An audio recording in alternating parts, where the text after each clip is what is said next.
Hello friends, welcome to in my channel. Today I will explain about applied areas of microbiology.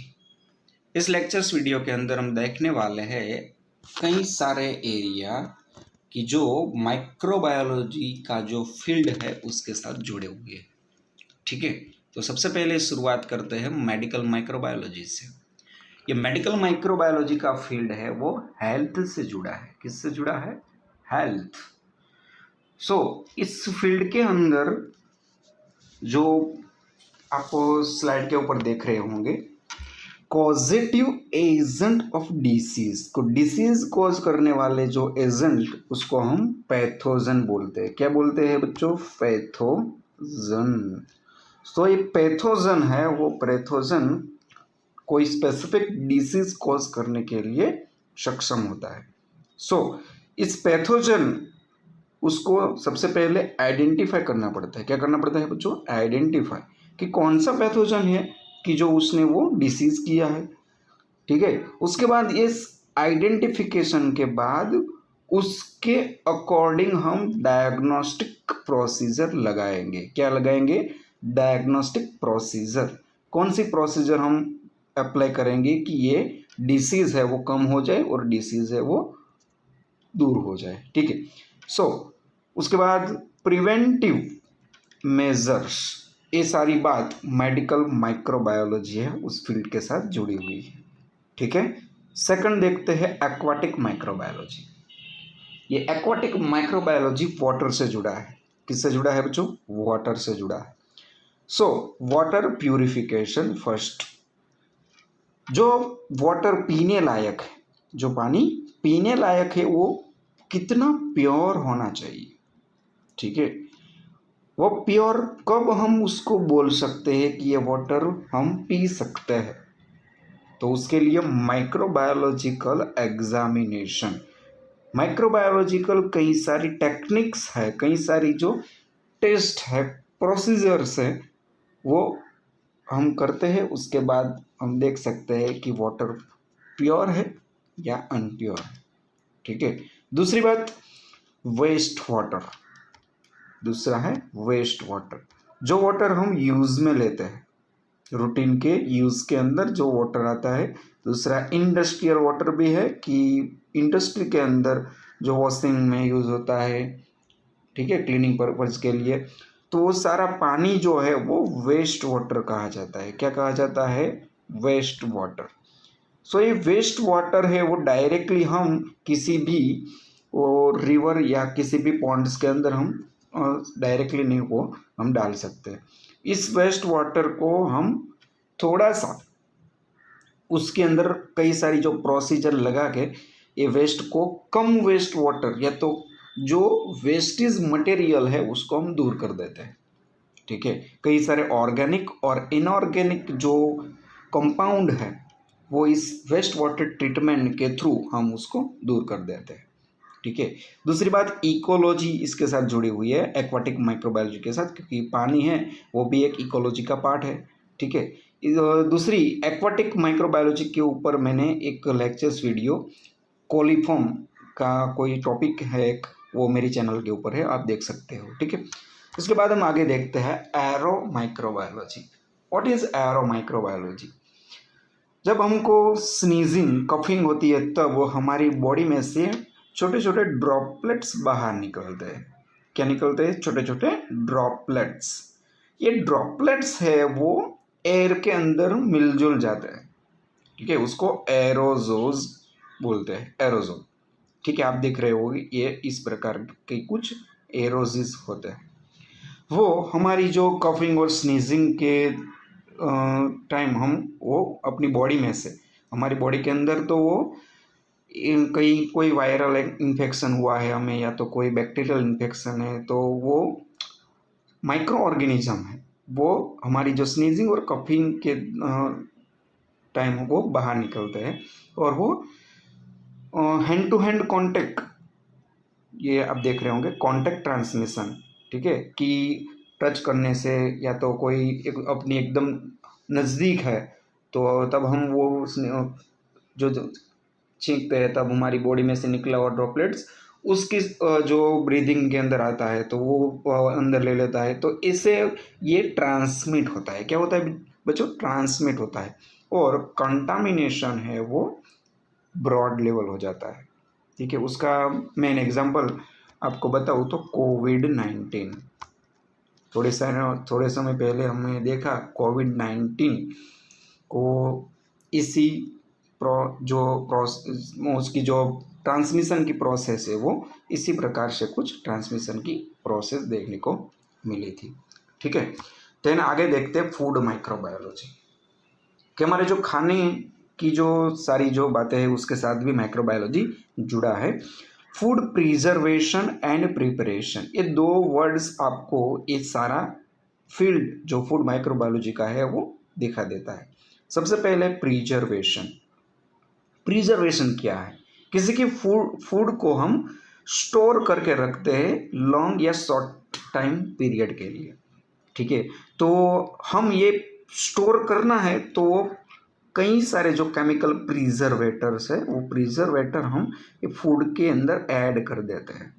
ठीक है, तो वो प्रिजर्वेटर्स उसको कोई कंटामिनेंट, कोई बैक्टीरियल, कोई फंगल सेल है उसको उस फूड के अंदर कंटामिनेशन लाने नहीं देता। ठीक है, और उसको हेल्दी रखता है। दूसरी बात, टेम्परेचर प्रेशर।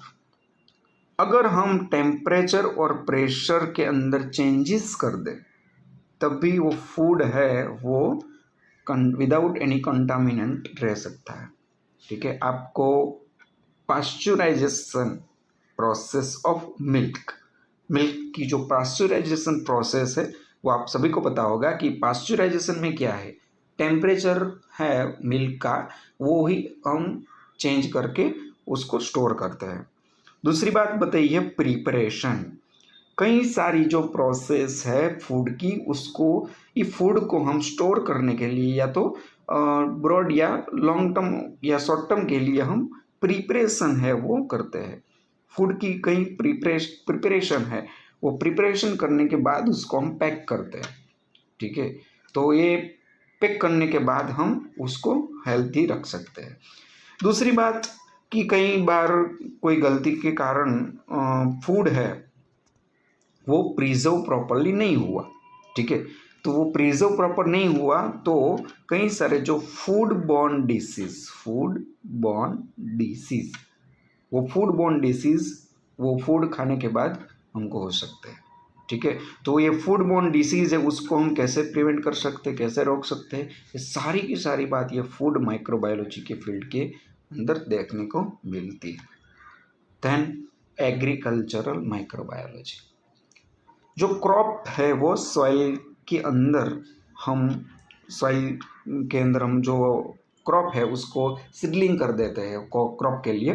तो इस सॉइल मेन रोल है कैसी सॉइल है, जितनी ज़्यादा फर्टाइल सॉइल होगी उतना ही ज़्यादा यील्ड हमें इस क्रॉप का मिलता है, किसी भी क्रॉप है उसका मिलता है। ठीक है, तो ये फर्टिलिटी को हम मेंटेन कैसे रखते हैं, कई सारे जो बैक्टीरियल सेल है, ठीक है, कई सारे जो फंगल सेल है, कई सारी अल्गल सेल भी है, वो सॉइल जो है उसको फर्टाइल रखने में मदद करता है, फर्टाइल रखने में उसको हेल्प करता है।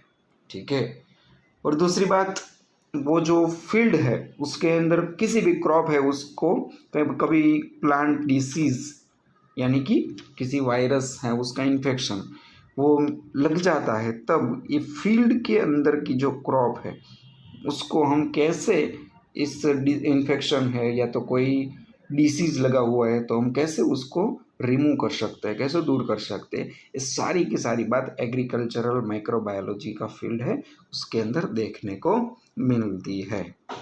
देन बायोटेक्नोलॉजी, ये बायोटेक्नोलॉजी की जो बात है वो डीएनए, आरएनए, ठीक है, ये सारी की जो जेनेटिकली जो वो प्रोसेस है उसके साथ जुड़ा हुआ ये फील्ड है बायोटेक्नोलॉजी का। Scientific manipulation of living organism specially at molecular and genetic level. Manipulation करना है बट किस लेवल पर करना है? जेनेटिक लेवल पर करना है, मॉलिक्यूलर लेवल पर करना है, ठीक है। सो इस टाइप की जो प्रोसेस करने के बाद हमें कोई अच्छी जो चीज़ है वो हमें मिल सकती है इस बायोटेक्नोलॉजी के फील्ड के अंदर। उसका एक एग्जांपल है, आपको बता दूं, बीटी कॉटन है, बीटी ब्रिंजल है, ये सारी जो प्रोडक्ट है वो प्रोडक्ट हमें इस जो फील्ड है उसकी ही देन है, ठीक है। देन सेकंड देखते हैं इंडस्ट्रियल माइक्रोबायोलॉजी का फील्ड। ये इंडस्ट्रियल माइक्रोबायोलॉजी का फील्ड क्या है? इस इंडस्ट्रियल माइक्रोबायोलॉजी का जो फील्ड है उसके अंदर कई सारी जो मेडिसिनल प्रोडक्ट है उसका प्रोडक्शन देखने को मिलता है। कैसे मेडिसिनल प्रोडक्ट? एंटीबायोटिक, वैक्सीन है, कई मेडिसिन है, सिरप्स है, ये सारी जो प्रोडक्ट है वो मेडिसिनल प्रोडक्ट की प्रोडक्शन हम इंडस्ट्रियल माइक्रोबायोलॉजी के जरिए कर सकते हैं। ओके। देन फर्मेंटेड बेवरेजेस, कई सारी अल्कोहलिक प्रोडक्ट, ये अल्कोहलिक प्रोडक्ट भी इस इंडस्ट्रियल माइक्रोबायोलॉजी के हिसाब से ही मिलती है। Then industrial chemicals, production of protein, hormones by genetically engineered micro organism, genetically modified micro organism, ये जेनेटिकली मॉडिफाइड या तो genetically engineered microbiology micro organism भी बोल सकते हैं। इसके द्वारा हम हार्मोन्स, प्रोटीन्स, कई सारे एमिनो एसिड्स है, कई सारे जो ऑर्गेनिक एसिड्स है, वो सारा प्रोडक्शन हम इंडस्ट्रियल माइक्रोबायोलॉजी के जरिए हम कर सकते हैं, ठीक है। दूसरी बात कि इस इंडस्ट्रियल माइक्रोबायोलॉजी के ऊपर मैंने एक डीप में बहुत ही डिटेल में एक लेक्चर्स वीडियो मेरी चैनल के ऊपर है, आप जाकर देख सकते हो, ठीक है। देन एक्सो माइक्रोबायोलॉजी, ये फील्ड ऐसा है कि अर्थ के सिवा स्पेस के अंदर भी इस फील्ड हमें देखने को मिलता है, एक्सो माइक्रोबायोलॉजी बोला जाता है उसको, ठीक है। आउटर स्पेस के अंदर भी ये एक्सो माइक्रोबायोलॉजी का फील्ड, उसके अंदर भी कई सारे bacterial cell, fungal cell, viral cell, कई जो रिसर्च पेपर है उसके थ्रू हमें वो जो इंफॉर्मेशन हम गूगल के अंदर है कि वो आउटर स्पेस में भी माइक्रोबियल सेल पाए जाते हैं। उसके बाद है जियोकेमिकल माइक्रोबायोलॉजी। ये जियोकेमिकल माइक्रोबायोलॉजी का जो फील्ड है वो एकदम हम देखें तो कॉम्प्लिकेटेड है, क्योंकि इसके अंदर formation of coals, mineral oil and then natural gas, उसका फॉर्मेशन हम इस फील्ड के साथ हम कर सकते हैं। Then prospecting for deposit of coal, oil, gases, recovery of minerals from low grades ores, कई सारे जो मिनरल्स है उसकी रिकवरी इस फील्ड के साथ जुड़ी हुई है, ठीक है। आप नीचे दिए गए एक फिगर के अंदर आप देख सकते हो कि जो कई सारी जो प्रोसेस वो माइक्रो लेवल बोल सकते हैं, लो ग्रेज जो ओर्स है उसमें से हम ये मिनरल्स है, कई सारे जो मिनरल ऑयल्स है वो हम उसमें से निकालते हैं। तो उसके अंदर भी ये माइक्रोबायोलॉजी का फील्ड की जियोकेमिकल माइक्रोबायोलॉजी में देखने को मिलता है, ठीक है। सो एक बात और बे बच्चों की, आपको इस वीडियो अच्छी लगी हो तो प्लीज़ सब्सक्राइब, मेरे चैनल को सब्सक्राइब कर देना। दैन लाइक और कमेंट में मुझे बताना कि इस सारे के जो फील्ड है उसमें से कौन सा फील्ड है उसके अंदर आपको डिटेल में स्टडी के लिए उसकी ज़रूरत है, ठीक है। और चैनल को सब्सक्राइब कर देना, ठीक है। Thank you so much my friends.